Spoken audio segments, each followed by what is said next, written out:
et à son armée. Vous voyez? Et à la fin là, quand le Seigneur sera déjà descendu, et la bête fut prise, et avec elle le faux prophète. Le faux prophète, c'est le pape. Il sera arrêté. La bête aussi fut prise. Là, c'est le chef politique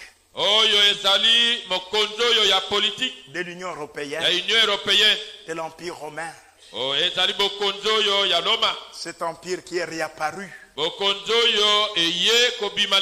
qui avait disparu avec la Révolution française, je crois en 1789. Et cela a séparé parce que l'Église et l'État étaient mêlés.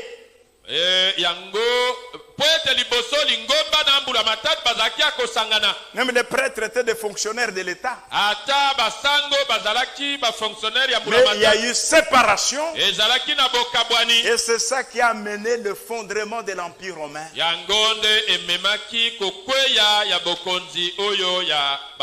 Vous voyez, elle s'est affaiblie. Une des têtes motrices de cet empire qui est l'Allemagne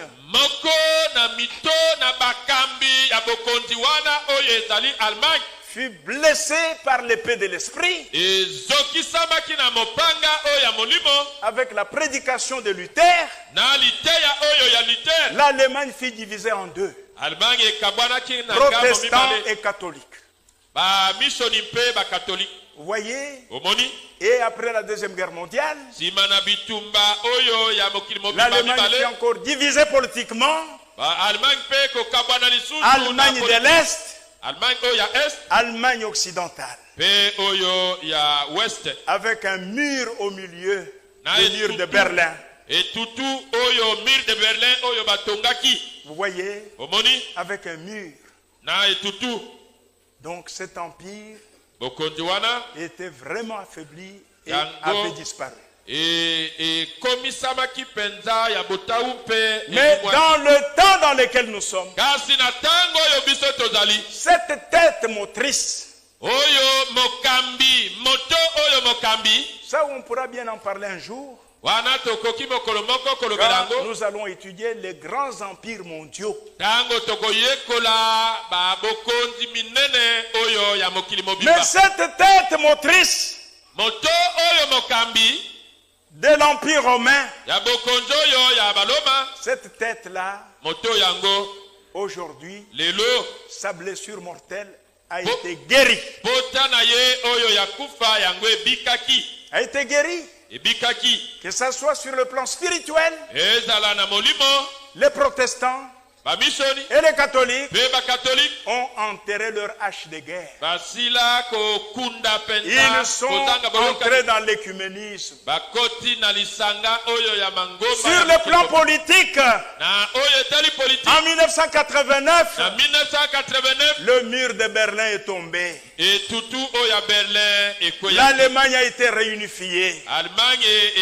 Sa blessure mortelle fut guérie. Vous voyez, sa blessure mortelle a été guérie. Ainsi, mes frères et sœurs, le Seigneur Jésus-Christ, il saisira le chef de l'Empire romain, que vous appelez l'Union européenne. C'est l'Empire romain qui est restauré. Vous voyez? Et il prendra le chef de cet empire, le chef politique. On va l'arrêter. Et le pape, le faux prophète, il sera arrêté vivant. Mais nous avons vu que celui qui ira à Jérusalem, au temple de Jérusalem,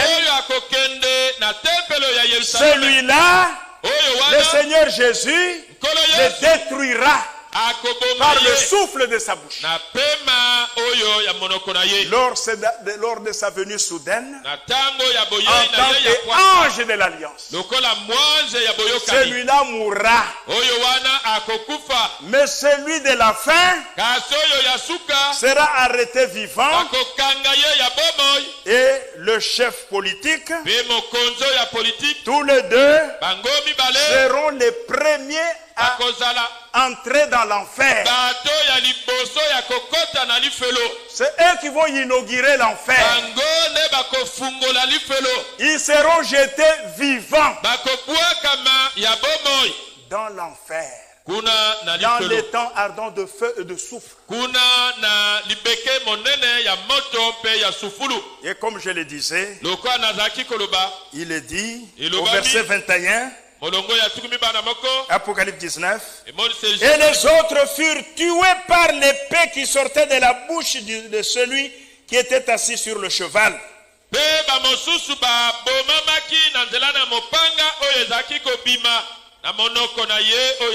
n'y aura pas de prisonniers de guerre. Tous les militaires venus contre Israël, contre Jérusalem, le Seigneur va les éliminer par sa parole. Ça sera terminé pour eux. Vous voyez? Et il sera sur la terre. Et l'apôtre Pierre et l'apôtre Jean, notre frère, a vu dans Apocalypse 20 un ange qui a pris Satan. Il a arrêté Satan et il est allé l'enfermer dans la prison, dans l'abîme. Donc il va faire la prison pour 1000 ans. Vous voyez? Et Jean a vu des trônes. Et ceux qui devaient s'asseoir sur ce trône, vous voyez dans Apocalypse 20,